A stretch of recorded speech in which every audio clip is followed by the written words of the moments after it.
Attends, Françoise, attends. Vas-y.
Bonjour à tous et bonjour à toutes.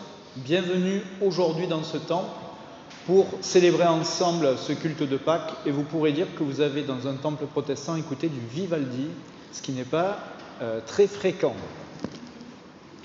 La grâce et la paix vous sont données de la part de Dieu notre Père, de celui qui est, qui était et qui vient, le Tout-Puissant, et de la part de Jésus-Christ, le témoin fidèle, le premier-né d'entre les morts, la lumière du monde. Amen.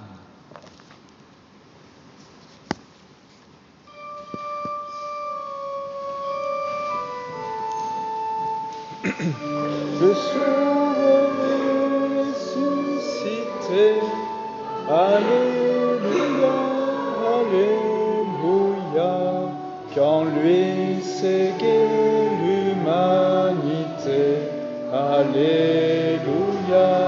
Alléluia. Ne pleure pas sur un accent, Alléluia, Alléluia, il est le Christ, il est vivant, Alléluia, Alléluia. Je vais vous inviter à nous unir dans la prière de louange, et cette prière, je la trouverai aujourd'hui dans le psaume du jour, c'est-à-dire le psaume 118.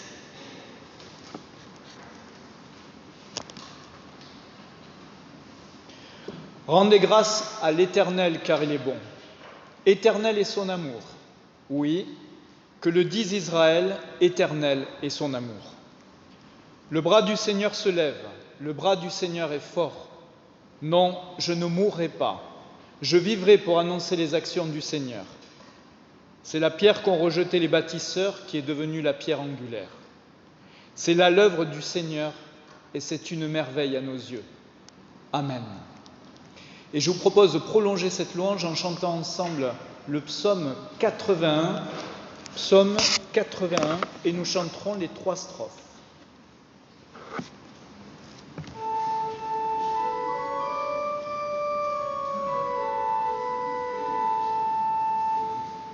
Que nos chants joyeux, nos cris d'allégresse jaillissent de le puissant Seigneur qui descend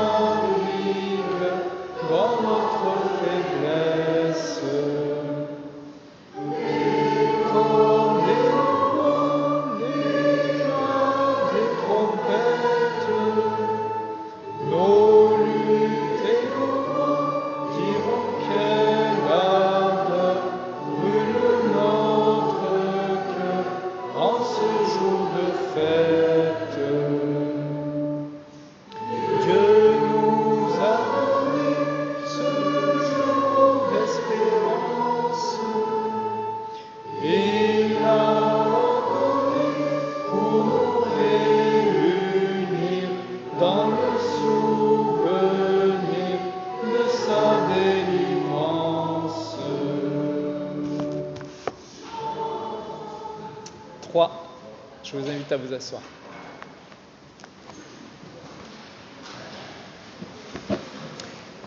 Écoutons l'enseignement que Dieu nous donne aujourd'hui, et cet enseignement, nous le trouverons dans l'un des 3 textes du jour. Je vais lire avec vous, donc, un passage du livre des Actes des Apôtres, et je vais lire le chapitre 10.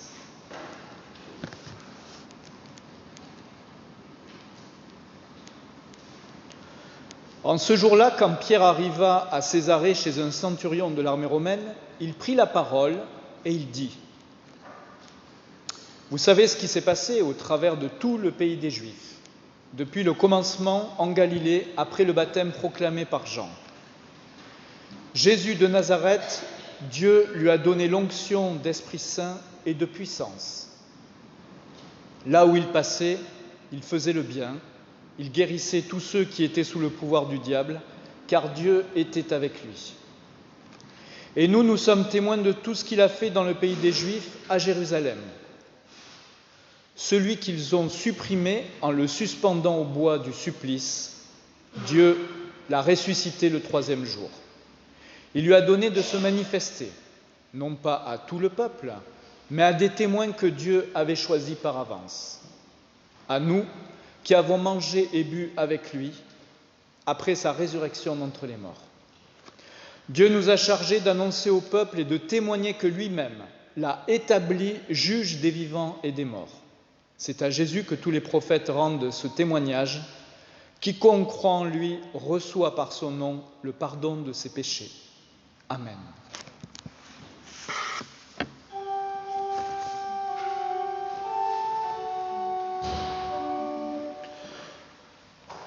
Croyons en la parole du Dieu de vérité.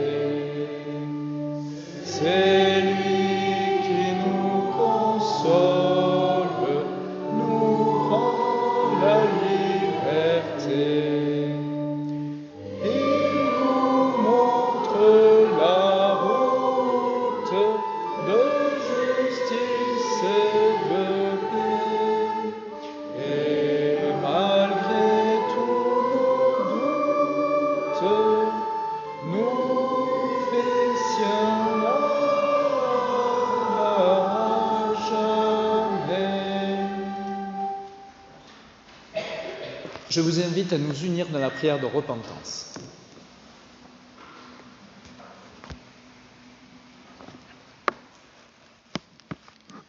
Notre Dieu, notre Père, nous reconnaissons aujourd'hui devant toi que nous ne sommes pas toujours le peuple débordant de joie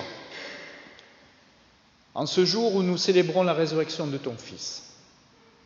Souvent, nous vivons et nous agissons et pensons comme si le Christ n'était pas ressuscité, comme s'il ne nous avait pas délivrés des puissances qui nous accablent.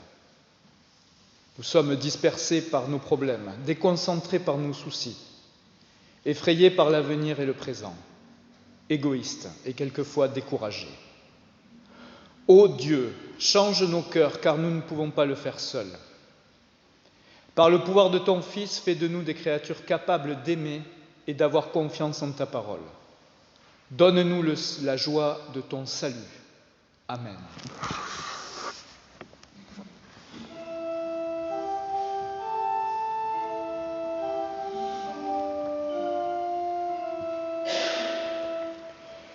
Pitié pour moi, Seigneur, en ta bonté. Pardonne-moi dans ta miséricorde, que ta justice et ton amour s'accordent pour me laver de mon iniquité. Je reconnais tout le mal que j'ai fait, et devant toi je reste sans excuse. Que reprocher à ton amour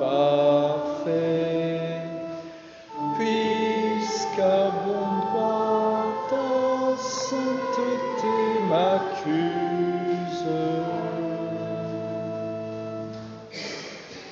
Bon, celui-là, on aura du temps pour le réviser jusqu'au temps de Pentecôte. Je vais vous inviter à vous lever pour recevoir les paroles de pardon.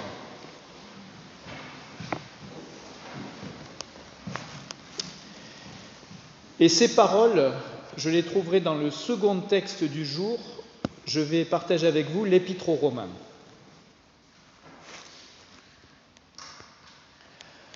Frères, nous tous qui par le baptême avons été unis au Christ Jésus, c'est à sa mort que nous avons été aussi unis par le baptême. Si donc par le baptême qui nous unit à sa mort, nous avons été mis au tombeau avec lui, c'est pour que nous menions une vie nouvelle, nous aussi, comme le Christ qui par la toute-puissance du Père est ressuscité d'entre les morts. Car si nous avons été unis à lui par une mort semblable à la sienne, nous le serons aussi par une résurrection semblable à la sienne. Nous le savons, l'homme ancien qui est en nous a été fixé sur la croix, avec lui, pour que le corps du péché soit réduit à rien, et qu'ainsi nous ne soyons plus esclaves du péché. Car celui qui est mort est affranchi du péché.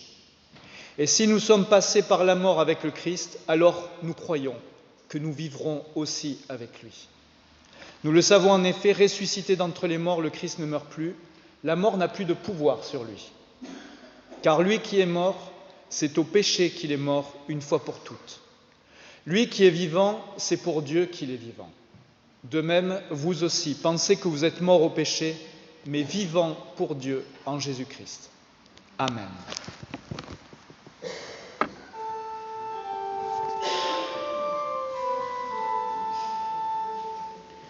Il effaça tous nos péchés par sa mort en silence. À tous les cieux il vient montrer l'éclat de sa puissance. Terre et cieux, il faut chanter la force de sa vérité. Chantons tous Alléluia. Alléluia. Je vous invite à vous asseoir.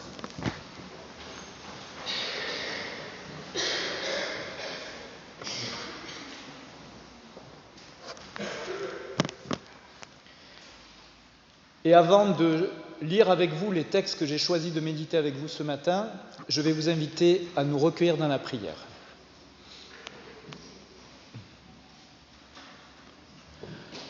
Notre Dieu, notre Père, nous te prions aujourd'hui pour que les paroles que nous allons entendre, ces paroles qui témoignent de la résurrection de ton Fils, ne soient pas simplement une commémoration, que ce ne soit pas simplement une habitude, mais que ces paroles puissent jaillir vers nous dans la nouveauté, dans le renouveau, que ces paroles puissent à nouveau nous ressusciter aujourd'hui.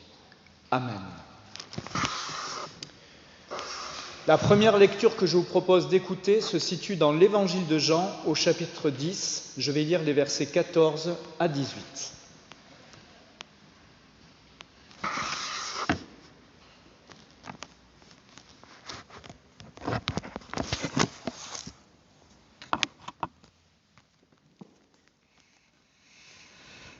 Je connais mes brebis et elles me connaissent, comme le Père me connaît et que moi aussi je connais le Père. Et je donne ma vie pour mes brebis. J'ai encore d'autres brebis qui ne sont pas dans cette bergerie.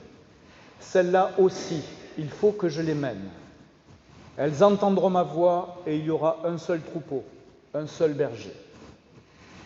Le Père m'aime parce que je donne ma vie afin de la reprendre.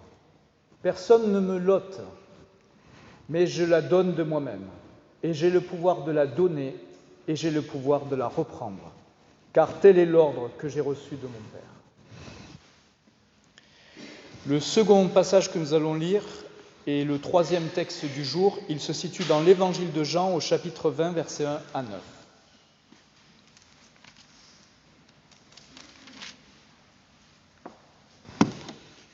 Le premier jour de la semaine, Marie de Magdala se rendit au sépulcre dès le matin, alors qu'il faisait encore obscur.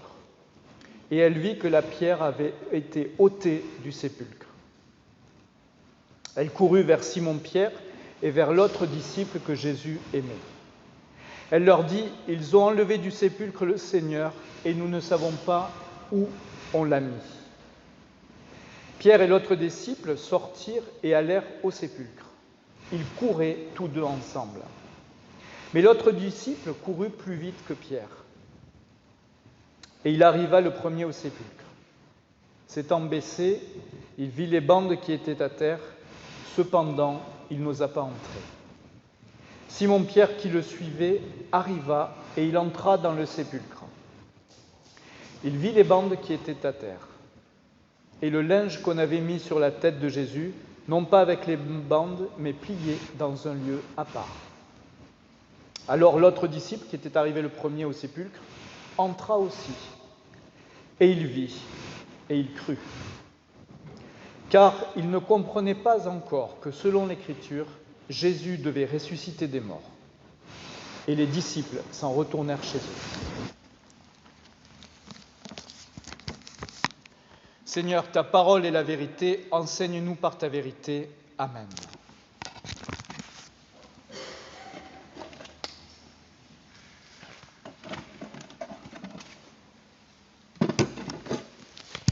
Et je vais à présent vous inviter à chanter ensemble le cantique 1403 et nous chanterons les 4 strophes.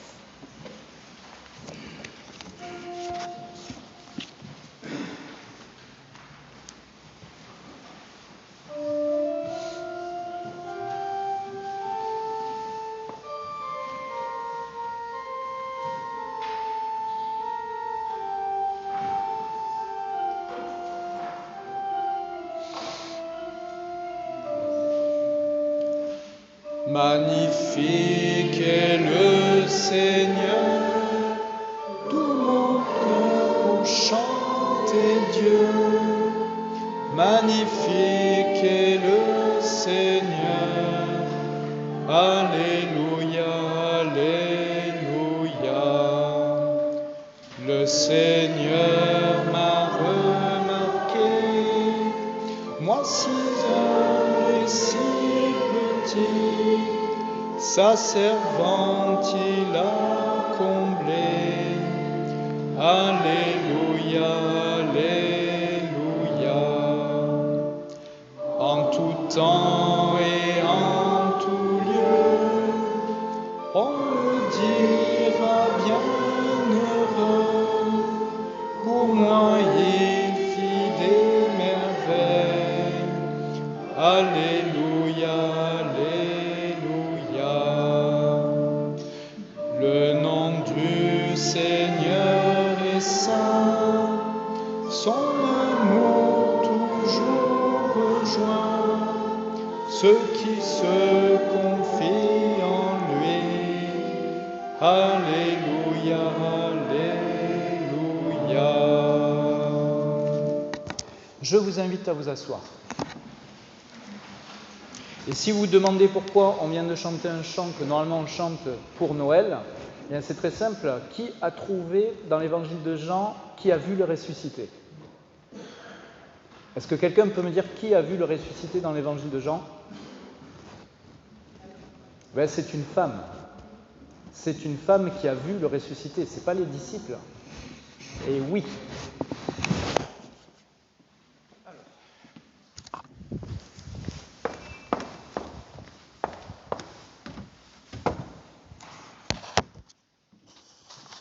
Alors aujourd'hui, c'est Pâques. C'est le jour de Pâques, c'est le jour le plus heureux pour nous, chrétiens, c'est le jour fondamental où nous devrions tous être dans l'allégresse. Nous avons réentendu le récit de la résurrection chez Jean. Et que ce soit chez Jean, chez Marc, chez Luc, chez Matthieu, ces récits, nous les connaissons puisque nous les écoutons, nous les entendons, nous les méditons chaque année. Bien sûr, il y a des variantes, il y a des différences, mais tous affirment la bonne nouvelle de la résurrection de Jésus-Christ. Pierre, dont nous avons entendu le témoignage dans les Actes des Apôtres, lui aussi raconte à sa façon l'événement du tombeau vide. Celui qu'ils ont supprimé en le suspendant au bois du supplice, Dieu l'a ressuscité le 3e jour. Donc chaque année, vous voyez, nous célébrons cette fête joyeuse. Alors je me pose la question, comment est-il possible de célébrer une fête que nous célébrons chaque année et en même temps de la célébrer dans la nouveauté? Comment est-ce que c'est possible? Comprenez-moi bien, je ne parle pas ici d'originalité, parce que le message de la résurrection n'a rien d'original, puisque ça fait plus de 2000 ans qu'il nous a été annoncé. Le message qu'on vous annonce pour Pâques, c'est toujours le même chaque année. Le message, c'est toujours le même, le Fils de Dieu est ressuscité. Donc je ne parle pas d'originalité, mais de nouveauté, dans le sens de renouveau. Est-ce que ce message provoque en nous la même étincelle qu'il l'a fait la première fois où nous l'avons compris, la première fois où nous l'avons intériorisé, la première fois où nous l'avons cru et vécu?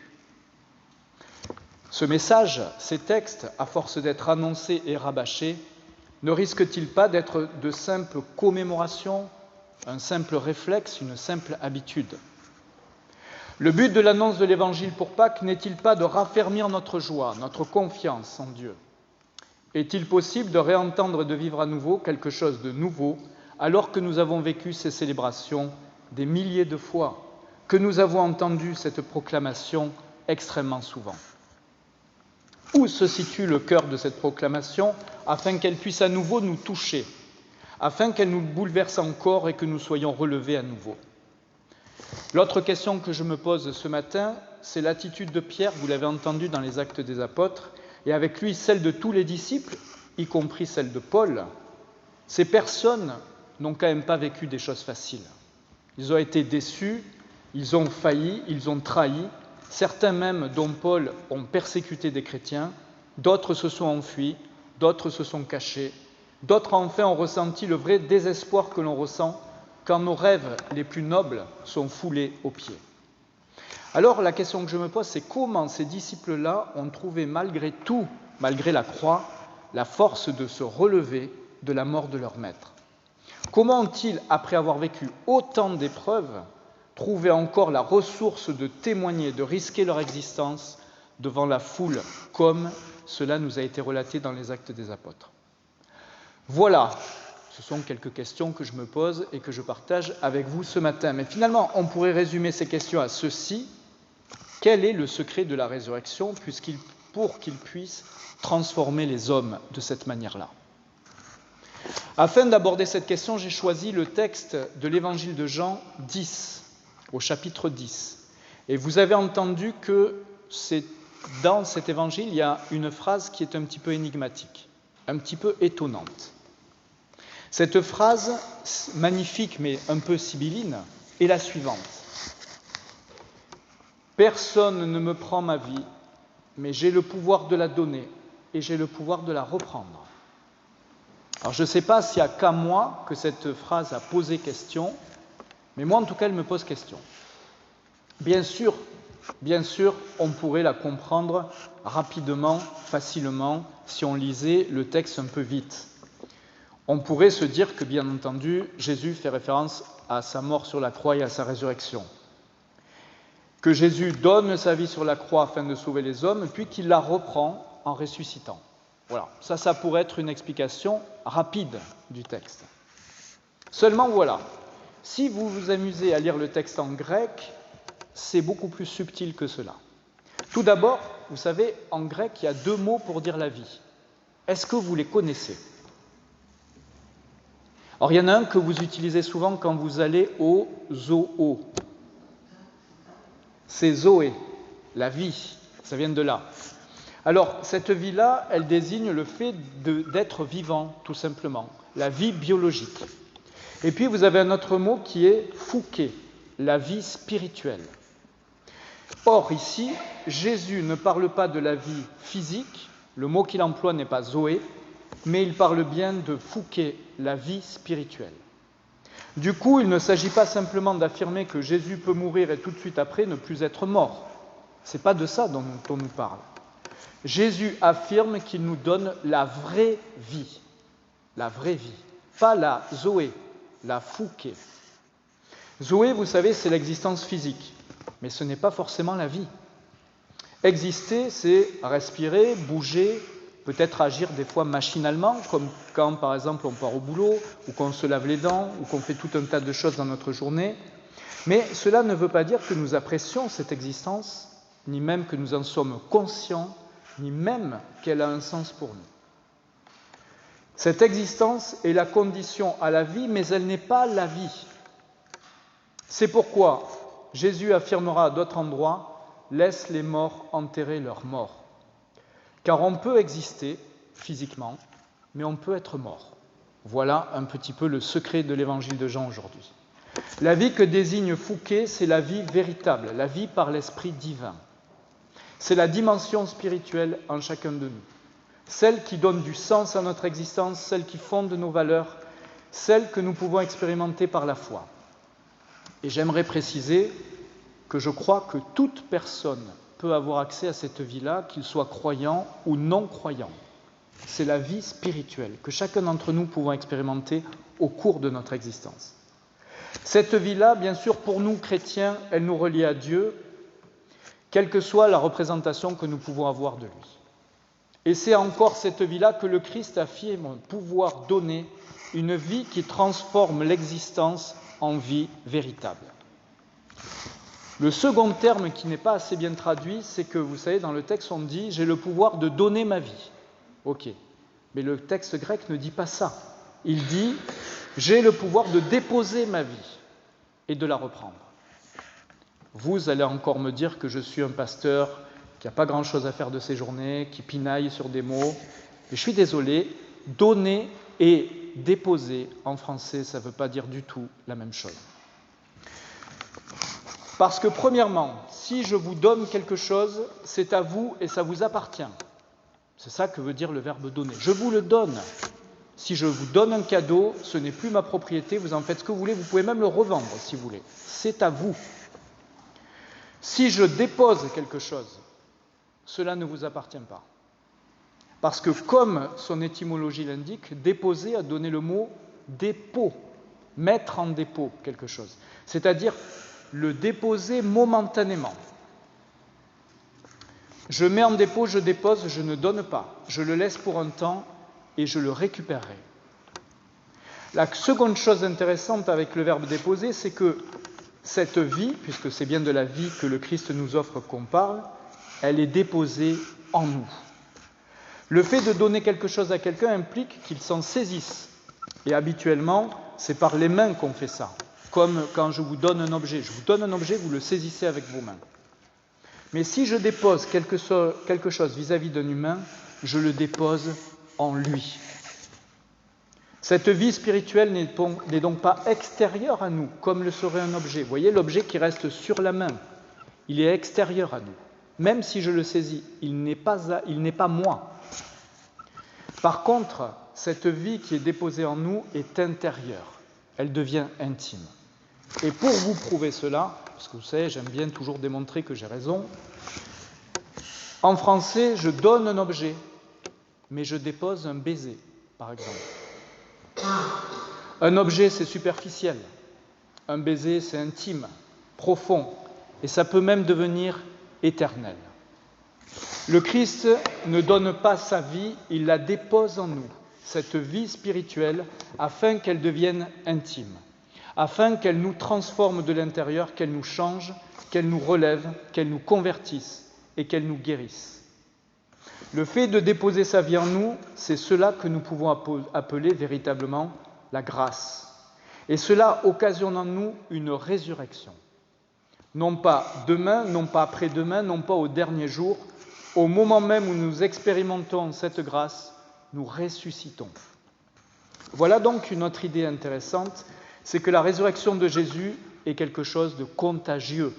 Je me rappelle avoir discuté avec Mireille qui me disait « mais dans une de tes prédications, je ne comprends pas comment tu es passé de la résurrection à Jésus à notre résurrection à nous. » Alors Mireille, je vais expliquer ça aujourd'hui. La résurrection de Jésus, je le crois, elle est contagieuse. Elle ne se limite pas à lui. Sinon, ça n'aurait aucun... Enfin, si, ça aurait de l'intérêt, mais pas beaucoup quand même. Vis-à-vis de cette résurrection, nous ne sommes pas de simples spectateurs passifs. On n'est pas juste en train de regarder, comme si on devait rendre compte d'un événement, comme si nous étions des journalistes. Le fait de voir cette résurrection avec les yeux du cœur nous change en profondeur.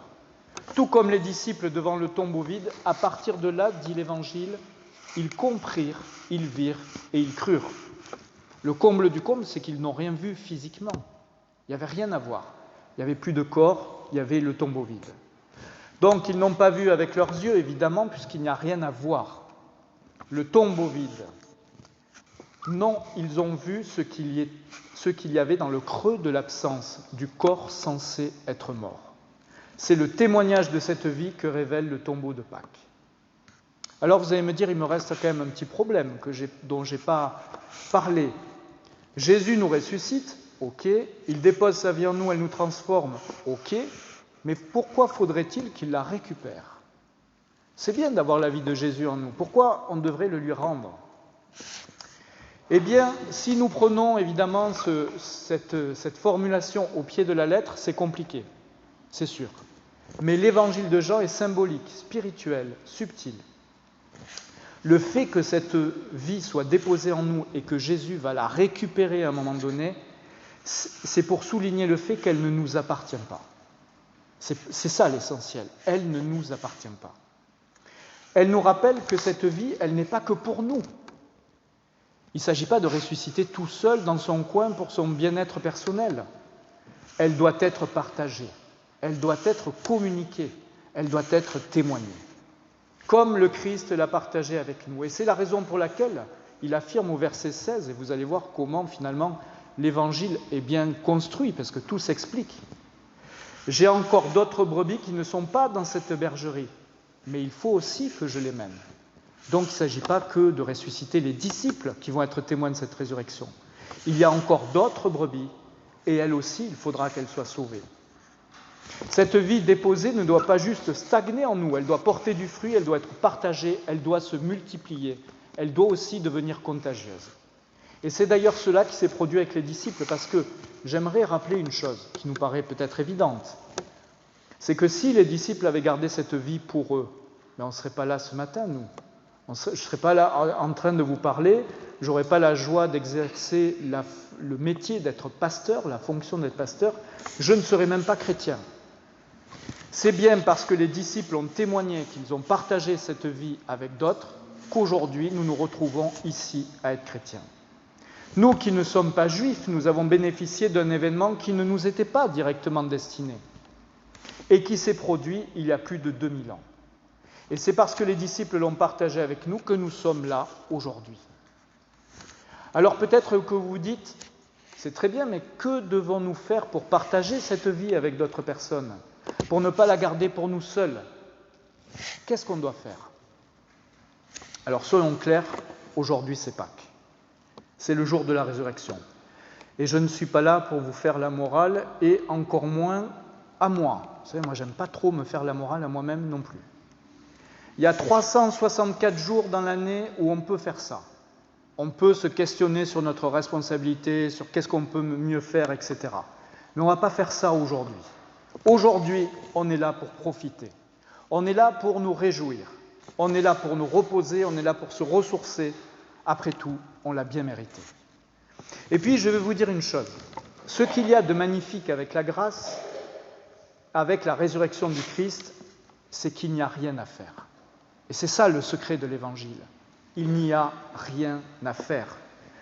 Parce que lorsque nous avons été touchés par cette grâce, je veux dire véritablement, la grâce travaille en nous. Ce n'est pas nous, c'est elle qui opère en nous. C'est elle qui nous change, c'est elle qui nous transforme. En tout cas, c'est ce que je crois. Et c'est l'amour de Dieu qui provoque en nous la volonté d'agir, et pas notre volonté personnelle. En vérité, Pierre et les autres n'ont pas décidé, c'est la grâce qui les a changés. Pierre a été changé par le tombeau vide, Paul par l'apparition du Christ. L'amour de Dieu agit en nous même lorsque nous ne le savons pas, même lorsque nous ne le croyons pas et même lorsque nous ne le pensons pas. Car cet amour est infini. Il est bien supérieur à tout ce que nous pouvons en penser ou imaginer. Et le fait qu'il y ait du mal dans le monde ne change rien au fait que cet amour existe et qu'il peut changer le monde. La question donc n'est pas comment ferons-nous, qu'est-ce que nous ferons, car en fait, nous le faisons déjà. Si nous sommes chrétiens, si nous sommes assis là aujourd'hui, c'est bien parce que nous sommes passés de la mort à la vie. C'est bien parce que nous sommes ressuscités. Et même s'il nous arrive de l'oublier et d'être contaminés par le doute et la violence qui nous entourent, nous ne sommes pas vaincus par elle. Nous cicatrisons, nous nous relevons, car rien ne peut nous séparer de l'amour de Dieu manifesté en Jésus-Christ, notre Seigneur, pas même la mort. Amen.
Je vais vous inviter à présent à prendre dans votre recueil le cantique 34-15 et je vous proposerai de chanter les 4 premières strophes, les 4 strophes.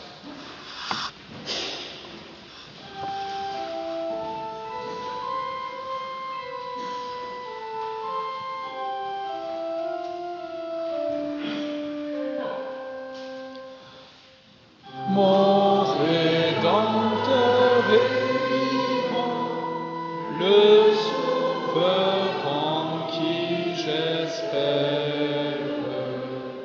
Je l'ai contemplé souffrant et mourant sur le calvaire.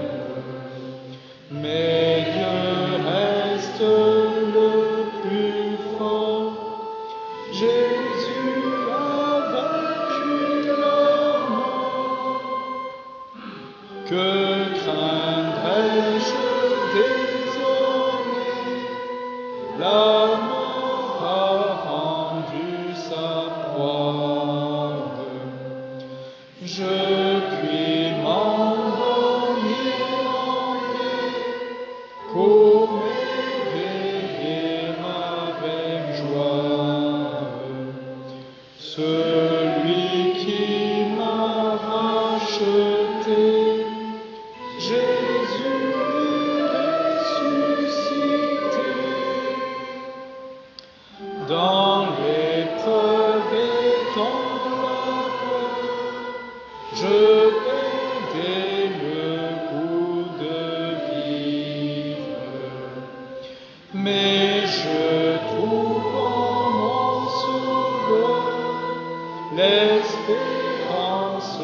qui délivre.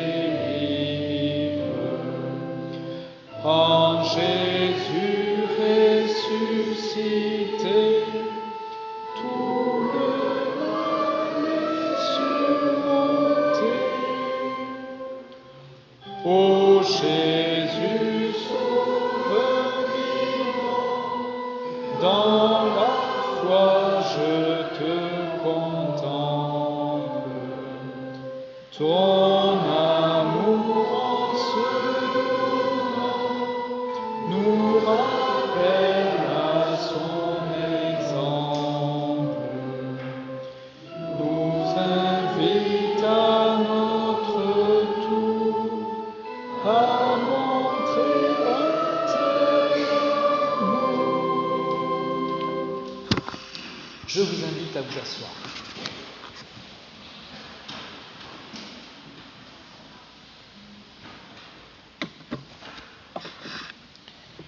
Et je vais vous proposer à présent de partager ensemble un moment d'offrande. Rappelons-nous toujours cette parole de Paul qui nous dit « Dieu aime celui qui donne librement, Dieu aime celui qui donne de façon joyeuse, que nos dons soient donc libres et joyeux. »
Notre Dieu, notre Père, c'est dans la joie de la résurrection que nous te présentons cette offrande.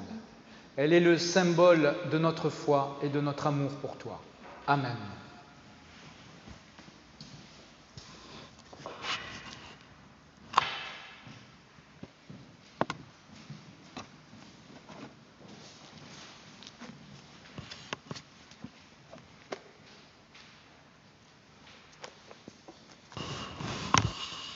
Et je vais vous inviter à nous préparer à partager ensemble le repas du Seigneur.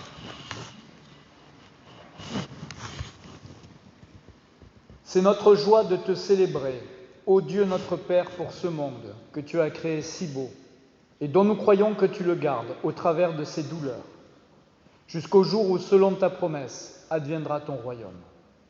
C'est notre joie de te célébrer pour ton Fils Jésus-Christ, notre Seigneur, qui a vécu notre condition humaine. C'est notre joie de te célébrer pour ton souffle de vie, cet esprit qui nous apprend à te dire « Père », qui exorcise nos peurs et illumine notre foi. Aussi, avec les cieux et la terre et la multitude de témoins qui nous ont précédés, nous chantons ton nom et nous te rendons gloire. Amen.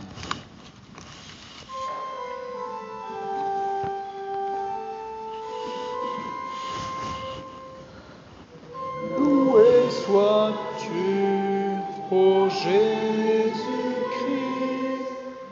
nous désirons ta présence et tu te fais nourriture.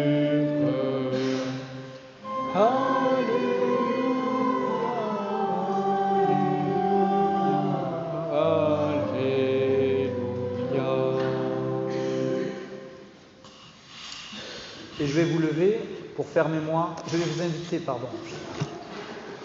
Je vais trop vite. Je vais vous inviter à vous lever pour faire mémoire du dernier repas du Christ.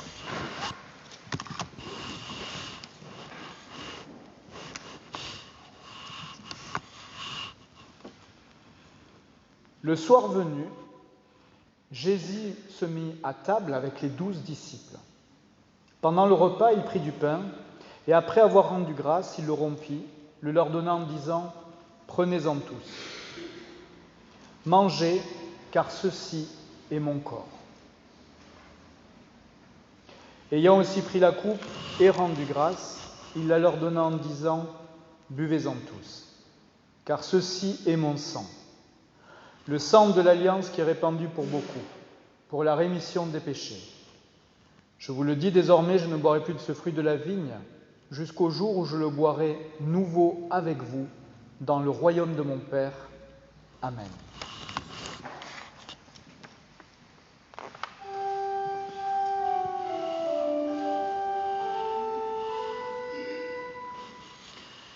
C'est nous donne ce pain, ouvre nos yeux, ouvre nos mains, pour que nous sachions partager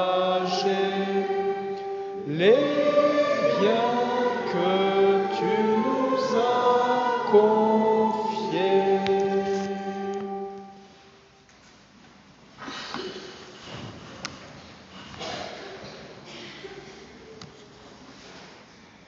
Notre Dieu, nous voici à présent devant toi.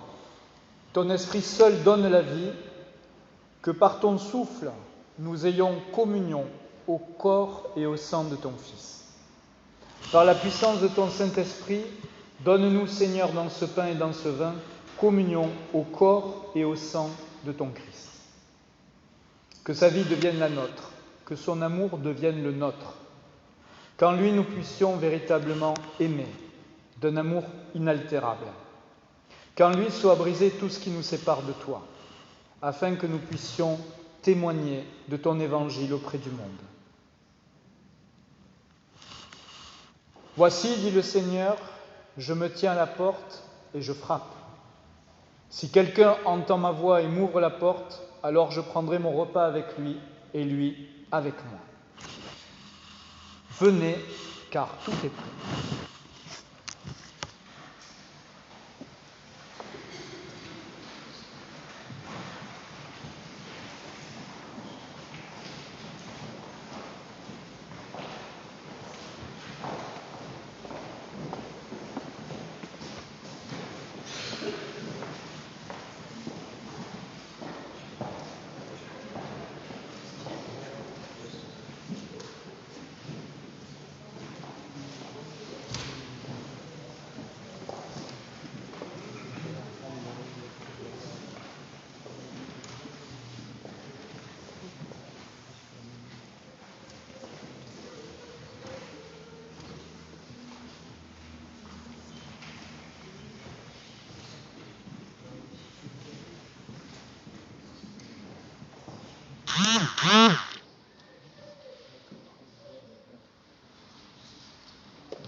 Parfait, c'est un très joli.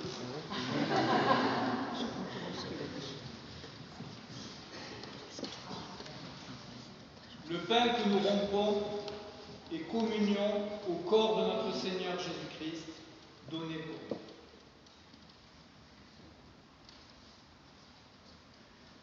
La coupe de bénédiction pour laquelle nous rendons grâce est communion au sang de notre Seigneur Jésus, livré pour nous.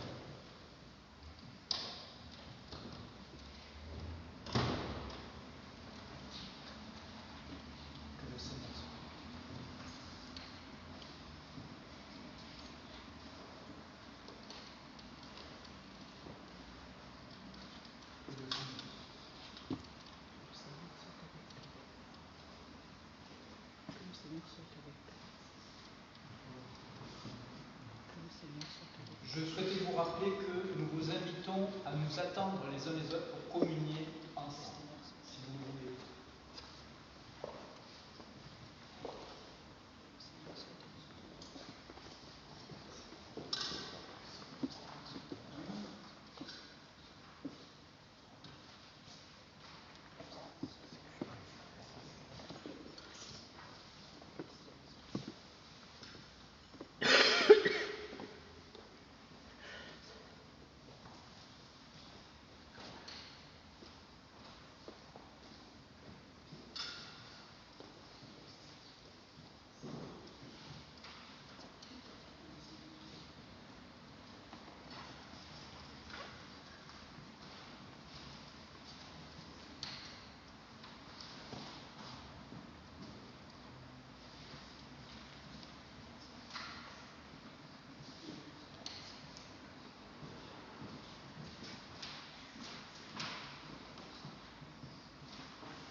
Désolé, nous sommes à court de jus de raisin.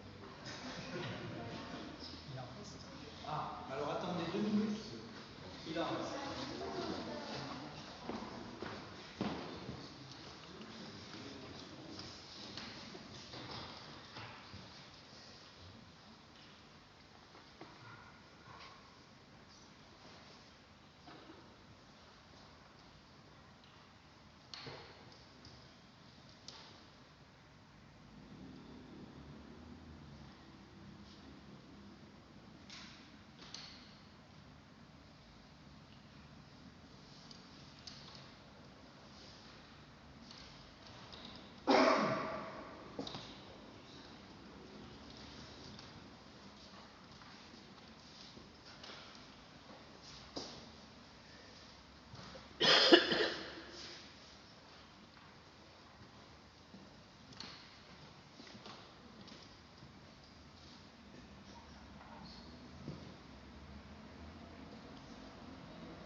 Maintenant que nous sommes tous servis, je vais vous inviter à communier les uns avec les autres.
pour célébrer en ce jour de joie et de résurrection le fait que cette résurrection fait de nous des frères et des sœurs, je vais vous inviter à chanter ensemble à toi la gloire. Et aujourd'hui, exceptionnellement, je vous propose de le chanter en entier, si on ne s'en rappelle plus exactement. Ce n'est pas grave, on va suivre comme on peut. Simplement, ne commettez pas la même erreur que je fais habituellement, parce que moi je suis un peu dyslexique, donc j'inverse des trucs. C'est « vois le paraître, craindrais-je encore ». C'est dans les strophes, hein. Voilà.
Seigneur, nous voulons te rendre grâce, te bénir et te louer en ce jour de résurrection, pour la force et la joie que nous procure cette communion, pour ta présence en nous et chaque jour.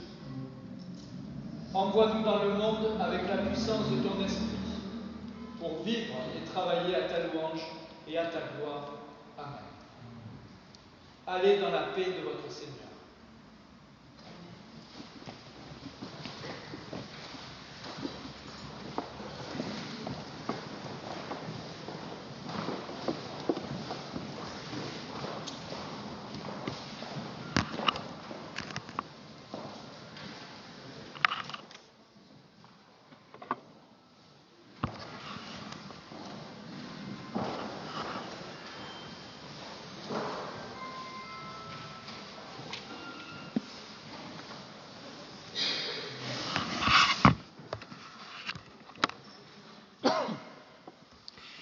Et je vais à présent vous inviter à nous unir dans la prière d'intercession.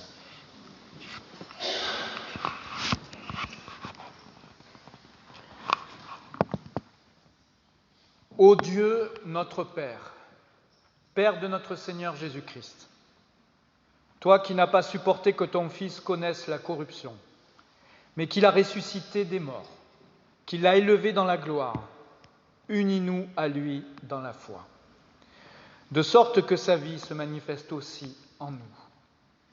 Accorde-nous de croire avec une joyeuse confiance qu'aujourd'hui comme autrefois, son pouvoir rédempteur s'exerce sur nous, s'exerce sur le monde, arrachant les hommes aux puissances du mal et les rendant capables de marcher sur des chemins de vie. Nous te prions pour tous ceux qui nous sont chers et pour ceux dont nous pensons qu'ils ont besoin de notre prière, pour ceux dont la foi chancelle sous les coups de la souffrance ou du doute, pour ceux qui suivent un sentier solitaire, pour ceux qui cheminent dans les ténèbres. À tous, Seigneur, donne la lumière et la joie de ta présence.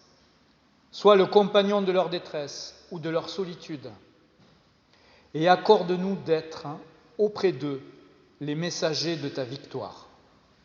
Et c'est fort de cette espérance que nous voulons à présent t'invoquer par cette prière que ton Fils lui-même nous a enseignée. Notre Père qui es aux cieux, que ton nom soit sanctifié, que ton règne vienne, que ta volonté soit faite sur la terre comme au ciel.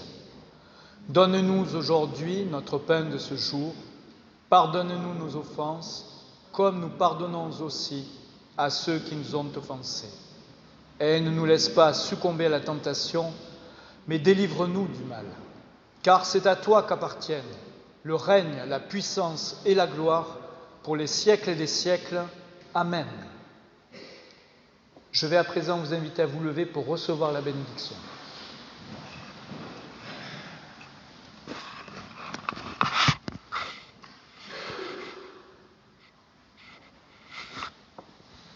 Que la lumière de notre Seigneur ressuscité jaillisse sur chacun d'entre nous, qu'elle nous régénère, qu'elle nous renouvelle, qu'elle réaffermisse notre foi. Allez dans la foi que votre Seigneur vous donne. Amen.